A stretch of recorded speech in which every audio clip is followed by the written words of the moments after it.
మీరు ఎలాంటి బిజినెస్ చేస్తున్నా ఏఐ టూల్స్ ద్వారా మీ బిజినెస్ ని డబుల్ చేసుకోవచ్చు. జస్ట్ 49 రూపీస్కే ఏఐ టూల్. నమస్తే, welcome back to Suman TV. నేను మీ సంజయ్. అసలు విద్యార్థులు అంటే ఇక్కడ మనం చూసుకుంటే ఎవరీ ఇన్స్టిట్యూట్లో కానీ, ఎవరీ కాలేజ్లో కానీ, స్కూల్లో కానీ పిల్లలపై ఎక్కువ ప్రభావం చూపించేది ఎవరైనా ఉన్నారంటే టీచర్స్ మాత్రమే. అది చదివించడానికి కానీ అంటే ఏ విధంగా అంటే వాళ్ళ ఫ్యూచర్లో బాగుపడాలంటే వాళ్ళకి ప్రెజర్ పెట్టాలన్న స్టేట్లో కొంతమంది ఉన్నారు. కొంతమంది మంచిగా పద్ధతిగా వాళ్ళకి అర్థమయ్యే విధానంగా చెప్పేవాళ్ళు ఉన్నారు. అసలు పిల్లల్ని పెంచే విధానం గురించి చాలా మాట్లాడుకున్నాం. అలాగే టీచర్లు పిల్లల్ని చదివించే విధానం గురించి ఈరోజు మాట్లాడుకుందాం. ఈ విషయం గురించి తెలపడానికి మన ముందు ఉన్నారు కేంద్రీయ విద్యాలయ టీచర్ లలిత గారు ఉన్నారు. మేడంతో మాట్లాడి కొన్ని విషయాలు తెలుసుకుందాం. నమస్తే మ్యామ్. నమస్తే సంజయ్. మ్యామ్, ఇక్కడ బయట చూసుకుంటే సూసైడ్స్ అనేవి ఎక్కువైపోతున్నాయి. ఎక్కువగా చూసుకుంటే పిల్లల విషయంలో సూసైడ్స్ అనేవి చాలా సందర్భాల్లో జరుగుతున్నాయి. కానీ ఇక్కడ ఎక్కువ స్టూడెంట్స్ విషయంలో సూసైడ్స్ ఎందుకు జరుగుతున్నాయి? అసలు ఇక్కడ మెజర్గా అర్థమవుతుంది. అసలు టీచర్స్ అండ్ వాళ్ళ విద్యా విధానంలో మార్పుల వల్ల వాళ్ళు ప్రెజర్ ఎక్కువయ్యి చదవగలిగే వాళ్ళు కూడా చదవలేని పరిస్థితుల్లో సూసైడ్ చేసుకుంటూ ఉంటున్నారు. అసలు చదువు చెప్పే విధానం ఏంటంటారు? ఇక్కడ చూసుకుంటే విద్యార్థులపై టీచర్ల ప్రభావం చాలా కనిపిస్తుంటుంది. విద్యార్థులపై టీచర్ల ప్రభావం ఏ విధంగా ఉండాలంటారు? అసలు విద్య నేర్పించే విధానం ఏంటంటారు? గురుభ్యో నమః. మాతృదేవోభవ, పితృదేవోభవ, ఆచార్య దేవోభవ. అంటే విద్యార్థుల యొక్క జీవితాన్ని తీర్చిదిద్దడంలో తల్లిదండ్రులతో పాటు ఉపాధ్యాయుని యొక్క కీలక పాత్ర ఈ పదంలోనే మనకు అర్థమవుతుంది. అయితే వాళ్ళ జ్ఞానాన్ని బోధించడంతో పాటు వాళ్ళ సృజనాత్మకత, వాళ్ళ యొక్క సామాజికంగా వాళ్ళ ఎదుగుదల, వాళ్ళ యొక్క పీర్ గ్రూప్ అంటే వాళ్ళ యొక్క విద్యార్థుల సమూహంలో ఏ విధంగా ఉండాలి, నాకు ఏం కావాలి, ఈ విషయాలు తెలియజేయడానికి ఒక ఫెసిలిటేటర్గా ఉపాధ్యాయుడి యొక్క బాధ్యత చాలా ఉంది. అయితే ఈ ఉపాధ్యాయులు అనేటువంటిది వాళ్ళలో ఉత్సాహాన్ని కలిగించాలి. ఒక జ్ఞానాన్ని సంపాదించడంలో వాళ్ళకి ఏ పద్ధతి ద్వారా మనం గనక చెప్తే వాళ్ళల్లో ఆ విషయాల మీద ఉత్సాహంతో నేర్చుకుంటారు. ఏ పద్ధతులు కరెక్ట్ అయినవి, ఏ పద్ధతులు కరెక్ట్ అయినవి కాదు అనేది కూడా ఈ విద్యార్థుల యొక్క ప్రవర్తనకి కారణభూతం అవుతుంది. అయితే కొంతమంది విద్యార్థులు ఏం చేస్తారంటే ఈ చదువు విషయంలో తల్లిదండ్రుల యొక్క ప్రభావం వలన టీచర్లు పెట్టేటువంటి ఇప్పుడు హోంవర్క్ కానీ ఏదైనా విషయాలు ఖచ్చితంగా చేయాలనే ఒక కఠిన భావంతో ప్రవర్తించే ఉపాధ్యాయులు కానీ ఉండడం వల్ల కానీ వాళ్ళ గమ్యాన్ని రీచ్ కాలేమేమో అనే ఒక భయంలో ఈ సూసైడ్లు కూడా కమిట్ చేసుకుంటున్నారండి. అంటే అమ్మా, ఇక్కడ చూసుకుంటే వాళ్ళకి ఇది చెయ్యాలి అని కంపల్సరీగా కాన్ఫిడెంట్గా ఇది ఖచ్చితంగా చేయాలని చెప్పకపోతే వాళ్ళు నేర్చుకోలేకపోతున్నారు. అసలు అది చూసుకుంటే అది కఠినత్వంగా మారుతుంది. అవునండి. అసలు నేర్పించే విధానం ఏంటంటారు? అసలు ఏ విధంగా నేర్పించాలంటారు? అయితే teacher is a second parent అండి. ఫస్ట్ పిల్లల్ని వాళ్ళ యొక్క అసలు ఏ విషయంలో వాళ్ళకి ఇంట్రెస్ట్ ఉంది, ఏ విషయంలో వాళ్ళు ముందుకు అడుగు వేయగలరు, వాళ్ళ ప్రతిభ ఎందులో ఉంది అనేది పేరెంట్ తెలుసుకోవాలి, ఈ టీచర్లు కూడా తెలుసుకోవాలి. అంతేగాని ఒక పిల్లవాడు ఏదో డాక్టర్ అయ్యాడు కాబట్టి నా పిల్లవాడు కూడా డాక్టర్ అవ్వాలని వాడిని ఫోర్స్ చేయడం వలన వీళ్ళు ఆ రీచ్ కాలేకపోవడం వలన కూడా వాళ్ళు న్యూన్యతాభావానికి గురయ్యి వాళ్ళు ఇటువంటి ప్రవర్తన చేస్తున్నారు. అసలు టీచర్ అనేటువంటిది ఉపాధ్యాయుడు అనేటువంటి వాడు ఈ రోజున్న డాక్టర్లు కానీ, యాక్టర్లు కానీ, లేదా ఒక లాయర్ కానీ, లేదా ఈ రాజకీయంలో ఉన్నటువంటి ఉద్దండులు, ప్రముఖులు, వాళ్ళు కూడా కారణాలు ఏంటి, వాళ్ళు కూడా ఇలా అవడానికి కారణం టీచర్లే కదండి, ఉపాధ్యాయులే. వాళ్ళు లేకుండా వీళ్ళు ఇంత పెద్ద పెద్ద పదవుల్లో లేరు. సో ఉపాధ్యాయుడి బాధ్యత చాలా ఉంది దీనిలో. ఏదో ఒక సేయింగ్ ఉందండి, ముందు బెంచ్లో కూర్చున్నవాడు క్లాసులో ఐఐటి అవుతాడేమో, విద్యలో గొప్పవాడు అవుతాడు, లాస్ట్ బెంచ్లో కూర్చున్నవాడు రాజకీయవేత్త అవుతాడని. అలాగా ప్రతి మనిషిలో ఒక ప్రతిభ ఉంటుంది. మొదటి పిల్లవాడు మొదట్లో ఉన్నట్టు ఫస్ట్ బెంచ్లో కూర్చున్న పిల్లవాడు శ్రద్ధగా పాఠాలు విన్నాడు, జ్ఞానం సంపాదించాడు, అతనే గొప్పవాడు అవుతాడని, ఈ వెనక బెంచీల్లో ఉన్న వాళ్ళు దేనికి పనికిరాని వాళ్ళు అవుతారని భావన ఉపాధ్యాయుల్లోనూ కానీ తల్లిదండ్రుల్లో కానీ ఉండకూడదు. నువ్వు మొదటి బెంచిలో ఉన్న పిల్లవాడితో సమానంగా నువ్వు వాడితో పాటు సమానంగా చదవాలి, జ్ఞానాన్ని సంపాదించుకోవాలని అనేది ప్రోత్సహించాలి తప్పించి బలవంతం చేయకూడదండి. బలవంతం చేస్తే వాళ్ళకు ఒక కెపాసిటీ ఉంటుంది, వాళ్ళకు ఒక ఐక్యూ లెవెల్స్ ఉంటాయి. ఆ లెవెల్కి వాళ్ళు రీచ్ అవ్వలేక తల్లిదండ్రులకి నేను సంతోషపెట్టలేకపోయానని, టీచర్ల యొక్క ఎక్స్పెక్టేషన్ నేను రీచ్ అవ్వలేకపోయానని కూడా వీళ్ళు ఇటువంటి అవును. పరిస్థితులు తెచ్చుకుంటున్నారండి. అదే అమ్మా ఇక్కడ మరి ఎలా అంటారు అసలు విధానం అనేది ఏ విధంగా ఇప్పుడు ఇప్పుడు చూసుకుంటే పిల్లలు మొండిగానే తయారయ్యారు ఎవరు చూసుకున్నా. అవునండి. కానీ ఆ ఆ పిల్లలకి ఆ మొండిగా తయారైన పిల్లలకి విద్య నేర్పించాలంటేనే మొండిగా ఉండాల్సి వస్తుంది. ఆ మొండితనం అనేది వాళ్ళకే ఎఫెక్ట్ అవుతుంది పిల్లల విషయంలో. అవునండి. అసలు మేజర్‌గా నేర్పించే విధానంలో ఇప్పుడు స్టేజెస్ చూసుకుంటే వాళ్ళ స్కూల్ స్టేజ్ ఉంటది. ఎలిమెంటరీ స్కూల్ స్టేజ్ ఉంటది. అండ్ కాలేజు తర్వాత గ్రాడ్యుయేషన్ ఇవి ఈ విధంగా ఉంటాయి. అవును. అసలు మధ్యలో చిన్న అంటే స్కూల్ స్టేజ్‌లోనే వాళ్ళకి మొండిగా చదువు నేర్పించి ఇప్పుడు ఇంటర్మీడియట్‌కి వచ్చాక ప్రేమగా వాళ్ళకి అర్థమయ్యే విధంగా స్పోర్టివ్‌గా నేర్పిద్దామంటే వాళ్ళు వినరు. ఉమ్. అసలు నేర్పించే విధానంలో మార్పులు ఎక్కడి నుంచి మొదలవ్వాలంటారు అసలు? అయితే ఏంటంటే ఈ మధ్య మనకి ఒక చిన్న ఎగ్జాంపుల్ ఇస్తానండి. కరోనా వచ్చింది. ఈ అవును. కరోనా టైంలో ప్రతి వాళ్ళు కూడా బయటికి అంటే స్కూళ్ళకి కూడా ఉపాధ్యాయుల దగ్గరికి పంపడానికి కూడా భయపడ్డారు. ఉమ్. ఆ టైముల్లో వాళ్ళకి వీడియోల ద్వారా లేదా కంప్యూటర్ల ద్వారా కూడా చదువు చెప్పారు. ఉమ్. ఆ చదువు వాళ్ళకి ఎక్కిందో లేదో నాకు తెలియదు. చాలా మంది పిల్లలు ఈ వీడియోలు ఈ సెల్ ఫోన్లు తీసుకుని ఉమ్. చదువుతున్నారో తెలియదు, వాళ్ళు వేరే విషయాలు అవగాహన చేసుకుంటున్నారో అవునమ్మా. తల్లిదండ్రులు గమనించలేదు. అయితే ఒక్కటి మాత్రం నిజం, ఉపాధ్యాయుల్ని ఈ కంప్యూటర్లు కానీ ఈ విధమైన టెక్నాలజీ కానీ రీప్లేస్ చేయలేకపోయింది. అవును. ఉపాధ్యాయుని యొక్క బాధ్యత ఏంటంటే అదొక యజ్ఞం అండి. ఉపాధ్యాయుడు అంటే ఏ పని దొరకలేదు కాబట్టి నేను టీచర్ని అయ్యాను, అది కరెక్ట్ కాదు. కాదు. వాళ్ళకి ఇప్పుడు జ్ఞానం అందరికీ ఉంటుంది. బీఎస్సీ చదువుకున్న వాళ్ళకి జ్ఞానం ఉంటుంది, బిఏ చదివిన జ్ఞానం ఉంటుంది. జ్ఞానం అనేది ఒక ఏజ్ తర్వాత పెరుగుతూనే ఉంటుంది. అవును. కానీ వాళ్ళని ఏ విధంగా మలచాలి అనే దానికి Yes. ఒక శిక్షణ ఉందండి. అదే బిఎడ్ అని ఇలా శిక్షణ ఉంది. ఆ శిక్షణ లేకుండా చాలా ప్రైవేట్ సంస్థల్లో ఎంఏ చేశాడనో ఎంఎస్సి చేశాడనో తీసుకుంటున్నారు. వాళ్ళకి ఆ Yes. శిక్షణ పద్ధతి తెలియడం లేదు. అవునమ్మా. ఏ విధమైన పద్ధతిలో పిల్లలతో ప్రవర్తించాలి అది తెలియక వాళ్ళ మీద ఆ జ్ఞానాన్ని రుద్దడం వలన ఉమ్. వాళ్ళల్లో ఒక భయం అనేది పట్టుకుంది. ఆ సబ్జెక్ట్ మీద భయం ఏర్పడుతోంది తప్పించి Yes. అవగాహన మాత్రం కలగడం లేదు. అవునమ్మా. చెప్పే విధానాల్లో నైపుణ్యత ఉండాలి. ఉమ్. ఎప్పటికప్పుడు ఉన్న టెక్నాలజీని నేర్చుకోవడం. Yes. ప్రతి టీచరు కూడా ఉపాధ్యాయుడు కూడా ఆల్ టైమ్ లెర్నర్. అసలు Hmm. పక్కన ఉపాధ్యాయుడితో కూడా కొన్ని నేర్చుకోవచ్చు.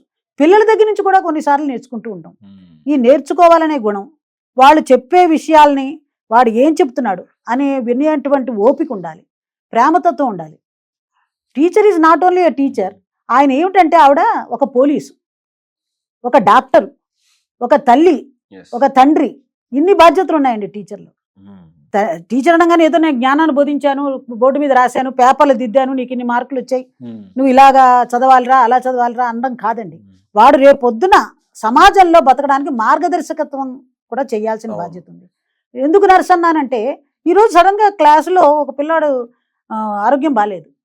ఇమీడియట్గా అమ్మా నాన్న వచ్చేదాకా అవును. ఈ చూస్తుంటారు టీచర్ కదా. ఉపాధ్యాయురాలు కానీ ఉపాధ్యాయుడు కానీ వెయిట్ చేయకూడదు. వాళ్ళు ఉమ్. ప్రేమ అది అసలు ఆ పిల్లవాడిని చూడంగానే వాళ్ళల్లో ఒక ప్రేమతత్వం అనేది కలిగిన టీచర్ని పిల్లలు అభిమానిస్తారండి. ఉమ్. ఈ రోజు వరకు మనం కొంతమంది టీచర్ని ఎంత గుర్తు పెట్టుకుంటామంటే వాళ్ళ తల్లిదండ్రులు కూడా ఫోన్ చేసి ఆ కృతజ్ఞతాభావాన్ని ఇప్పుడు కూడా వ్యక్తం చేస్తూ ఉంటారు. Yeah. ఒక పిల్లవాడు వచ్చాడు నా దగ్గరికి, మేడం నేను కలెక్టర్ని. ఉమ్. వెరీ గుడ్, ఎప్పుడు రా అంటే నేను పలానా సంవత్సరం పలానా క్లాస్లో మీ దగ్గర చదివాను. ఉమ్. అయితే ఇప్పుడు నేను ఎలా గుర్తొచ్చాను అంటే, మేడం నేను ఒక చిన్న తప్పు పని చేశాను, అప్పుడు మీరు నన్ను చాలా బాగా గైడ్ చేశారని. ఏం చేశాను, ఒక పిల్లాడు ఏదో వాచ్ పెట్టుకొచ్చాడు, మంచి కాస్ట్లీ వాచ్. ఆ వాచ్ అలా అలా అలా అందరి దగ్గరికి వచ్చి నా దగ్గరికి వచ్చాడు, నేను జేబులో పెట్టేసుకున్నాను. పెట్టేసుకుంటే ఆ రోజు ఏం జరిగింది, మరి నేనేం చేశాను రా గుర్తులేదు కదా. ఎంతో మంది బ్యాచ్లు, ఎన్నో వేల మంది పిల్లలు చదువు చెప్పి 42 సంవత్సరాల్లో మనకు గుర్తుండదు ఏ పిల్లలకి ఏం చేసి. వాళ్ళు మనల్ని గుర్తు పెట్టుకుంటున్నారు. ఎందుకంటే నువ్వు తీసావా అని ప్రతి పిల్లవాడిని అందరి ముందు చెక్ చేయకుండా మీరు అందరినీ కళ్ళు మూసుకోమన్నారు మేడం, అందరినీ వరుసలో నుంచోబెట్టారు. మీరు కూడా అందరి జేబులు వెతుకుతూ వచ్చి నా జేబులో ఉన్నది తీసి బలమీ పెట్టారు. అప్పుడు నాకు చాలా గిల్టీగా అనిపించింది. అప్పుడు అనిపించింది నేను నిజాయితీగా ఉండాలని. నా పేరు మీరు చెప్పేస్తారేమో అని భయపడ్డాను, మీరు చెప్పలేదు అంటాడు. అంటే ఒరే నీకు తెలియదురా, నీ పేరు చెప్పడానికి నేను కూడా కళ్ళు మూసుకునే ఉన్నాను, నాకు తెలియదు. నేను కళ్ళు తెరుచుకుని చూస్తే నువ్వు దొంగవని తెలిస్తే, నా మనసులో నీ మీద అభిప్రాయం ఏర్పడిపోతే నా ప్రవర్తన వేరుగా ఉంటుంది. అందువలన నేను కూడా కళ్ళు మూసుకునే ఉన్నాననే విషయం నీకు తెలియదురా అని చెప్పాడు ఆయన. అప్పుడు ఆయన నమస్కారం పెట్టి ఆ పిల్లవాడు, మేడం మీరు చేయడం వల్ల నేను ఈరోజు నిజాయితీగా ఈ కలెక్టర్ ఉద్యోగం చేయగలుగుతున్నానని, ఇలాగా వాళ్ళల్లో ఒక ఇంప్రెషన్ కలిగించాలంటే టీచర్ అనేది, ఒక ఉపాధ్యాయులు అనేవాళ్ళు వాళ్ళ యొక్క అభిప్రాయాలను తెలుసుకుంటూ, వాళ్ళకు ఓర్పుగా ఉంటూ, వాళ్ళ యొక్క ఆరోగ్య పరిస్థితులను కూడా, వాళ్ళు ఇంటి రకరకాల వాతావరణాల నుంచి వస్తారండి. హోంవర్క్ ఈరోజు చేయలేదు పిల్లవాడు, ఎందుకు చేయలేదు? వాడిని కొట్టడం తిట్టడం కాదండి. అక్కడ మనం ఏం చెప్పాలంటే, ఎందుకు చేయలేదు నాన్న, ఫస్ట్ ఆ విషయాన్ని కనుక్కుంటే అయ్యుండొచ్చు. అక్కడ ఏమైనా ఆ రోజు తల్లిదండ్రుల మధ్య ఏదైనా గొడవలు చేయకుండొచ్చు, లేకపోతే ఆ రోజు ఏదో పరిస్థితులు బాగుండకపోవచ్చు, ఇంట్లో చేయలేకపోతే ఇంకొక రోజు చేయమనాలి. కానీ అక్కడ అదే రోజు చేయాలనేది కాదు కదా. ఈ విధమైన స్ట్రెస్ అనేది వాళ్ళకి ఇవ్వకుండా ఉంటే వాళ్ళల్లో, వాళ్ళ ఆ సబ్జెక్ట్ మీద, ఆ టీచర్ యొక్క ప్రభావం వల్ల ఆ సబ్జెక్ట్ మీద ఇంట్రెస్ట్ వస్తుంది. అంతేగాని ఇప్పుడు కొంతమంది చెప్తుంటారు గణితం అనగానే భయం. ఈ భయం అనేది మొట్టమొదటి రాగానే క్లాసులోకి, ఇది మ్యాథ్స్, ఈ సబ్జెక్ట్ అంటే చాలా శ్రద్ధగా వినాలి, వినకపోతే రాదు అనే పదాలు వాడకూడదు. ఈ పదాలతో ఏమవుతుందంటే మేము పిల్లల్లో, ఇప్పుడు మనం చదువు చెప్తుంటే డౌట్స్ అడుగుతున్నారంటే పిల్లలు, వాళ్ళకి అర్థం అవుతుంది, వాళ్ళు లెర్నింగ్ బాగా వింటున్నారు అని అర్థం, వాళ్ళు అర్థం చేసుకుంటున్నారని. కానీ ఇలాంటి పదాలు ఉపయోగించి కొంచెం కఠినంగా చదువు చెప్పడం వల్ల ఆడికి వచ్చిన డౌట్ అడగాలన్నా భయపడుతున్నారు. ఏ ఉపాధ్యాయులైనా వాళ్ళ యొక్క గమ్యం ఒకటేనండి, కానీ పద్ధతులు కొంచెం తేడాగా ఉంటున్నాయి. వాళ్ళు పిల్లల యొక్క భవిష్యత్తుని చక్కదిద్దాలనేదే అందరి అభిలాష. కానీ అయితే ఏమవుతుందంటే ఆ పద్ధతులు కొంచెం తేడా ఉండడం వలన పిల్లల్లో భయం అనేది ఏర్పడుతుంది. వాళ్ళు ప్రశ్నోత్తరాలు వేసినప్పుడు మనం శ్రద్ధగా విని దానికి సూటబుల్ సమాధానాలు చెప్పిన రోజు వాళ్ళల్లో ఒక విశ్వాసం ఏర్పడుతుంది టీచర్. అలా అని ఎక్కువగా వాళ్ళతో కలిసిమెలిసి ఉండాలి, స్నేహంగా ఉండాలి. స్నేహంగా ఉంటేనే వాడు మనకి ఏ విషయం అనేది చెప్పగలుగుతాడు. స్నేహంగా ఉండమన్నాం కదా అని మరీ ఎక్కువ స్నేహంగా ఉంటున్నారు ఇప్పుడు ప్రస్తుతం టీచర్. వాడు భుజాల మీద చేతులు వేసి వాళ్ళతో నడవడం, సమానంగా అంతటి స్నేహాన్ని కూడా వద్దంటున్నాను నేను. ఎందుకంటే వాళ్ళల్లో గౌరవం అనేది తగ్గిపోతూ ఉంటుందండి. మనం ఒక డిగ్నిఫైడ్ బిహేవియర్ టీచర్లో, వాళ్ళ యొక్క డ్రెస్సింగ్, వాళ్ళ విధానం ఏంటి, వాళ్ళు వేసుకున్న బట్టలు ఏంటి, అవి కూడా వాళ్ళ మీద ముద్ర కలిగిస్తుంటాయి. చిన్నపిల్లలు కూడా వాళ్ళు ఒక టీచర్ ఎలా తయారొచ్చింది, ఉపాధ్యాయులు ఎలా ఉంది, వాళ్ళ బిహేవియర్ ఎలా ఉంది, వాళ్ళు ఏ విధంగా పక్క టీచర్ మీద చెప్పారనుకోండి, వీళ్ళు క్లాస్కి వచ్చి వాళ్ళల్లో ఆ టీచర్ మీద, ఆ ఉపాధ్యాయుల మీద, ఉపాధ్యాయుడి మీద ఇంప్రెషన్ పోతుంది. క్లాసులోకి వచ్చి కొంతమంది టిఫిన్లు తింటుంటారు డబ్బాలు తీసి, అప్పుడు క్లాసులో ఉన్న పిల్లవాడు కూడా వెనక నుంచి చుప్చాపుగా వాడు తినడం మొదలెడతాడు. సో మనం చేసే ప్రవర్తన పిల్లల యొక్క ప్రవర్తనని మారుస్తుంది. మనం ఎంత క్రియాశీలతతో ఉన్నాం, మనం కొత్త విషయాల్ని ఎంత బాగా నేర్చుకున్నాం, ఎంత పేషెన్స్గా ఉన్నాం, వాళ్ళతో వాళ్ళ విషయాల్ని ఎంత శ్రద్ధగా వింటున్నాం, అలాంటి టీచర్ ఆదర్శప్రాయంగా ఉంటుంది. వాళ్ళ భవిష్యత్తుని తీర్చిదిద్దడంలో, వాళ్ళ సక్రమైన మార్గంలో నడిపించడానికి వాళ్ళు ఒక ఆదర్శప్రాయాలుగా ఉంటారండి. ఓకే మ్యామ్, చాలా బాగా వ్యక్తపరిచారు. అసలు పిల్లల్ని చదివించే విధానం ఏంటి, అసలు టీచర్స్ ముఖ్య రోల్ ఏంటి అనే దాని గురించి, అండ్ మీరు ఎన్నో వేల మందికి విద్యార్థులకి చదువు నేర్పించారు. మీ ఎక్స్పీరియన్స్ గురించి మాకు కొంచెం తెలియజేస్తారా? నేను కూడా చిన్నప్పుడు, నాకు 2 పిల్లలండి, బాబు పాప, ఇద్దరు కూడా పెద్ద చదువులు చదువుకుని IIT, IIITలు చదివి విదేశాల్లో ఉన్నారు. అయితే వీళ్ళని పెంచే విధానంలో తల్లిదండ్రులుగా కాక టీచర్, ఉపాధ్యాయురాలుగా కూడా నా బాధ్యత రెండు వైపుల నుంచి ఉండేదండి. అయితే వీళ్ళ నుంచి నేను నేర్చుకునేది చాలా ఎక్కువ. వీళ్ళు ఈ ప్రవర్తనలో తేడాలు చూసి నేను దాన్ని నా తరగతి గదిలో వాడుకునే అవకాశాలు నాకు కలిగాయండి. పిల్లలు మన ఇంటి దగ్గర ఎలా ప్రవర్తిస్తున్నారు, ఓహో ఇలా కూడా చేస్తారు పిల్లలు, మనం ఇలా చేయకూడదు వాళ్ళని అనేటువంటిది నేను పిల్లల దగ్గర నుంచి నేర్చుకున్నా. ఒక ఎగ్జాంపుల్కి ఏంటంటే, ఒక పిల్లవాడు కొంచెం డిఫరెంట్గా ఉండేవాడు, డిఫరెంట్లీ ఏబుల్డ్ చైల్డ్ అని అంటారు, వాళ్ళకు కూడా స్కూల్లో సీట్ ఇస్తారండి. పిల్లవాడు సరిగా నేర్చుకోవడం లేదని ఒకసారి నేను ఆపినప్పుడు పక్క పిల్లలు మేడం వీఆర్ ఓకే అన్నారు. అప్పుడు నన్ను నేనుగా సిగ్గుపడ్డా. ఓకే మ్యామ్, మేజర్గా ఇప్పుడున్న టీచర్స్కి మీరు ఏం చెప్తారు అసలుకి? అయితే క్లాసులో క్రియాశీలత ఉండాలి. ఏ వర్క్నైనా మనం నేర్పించేటప్పుడు కొత్త రకం మెథడ్స్ ఎప్పటికీ నేర్చుకుంటూ ఉండాలి.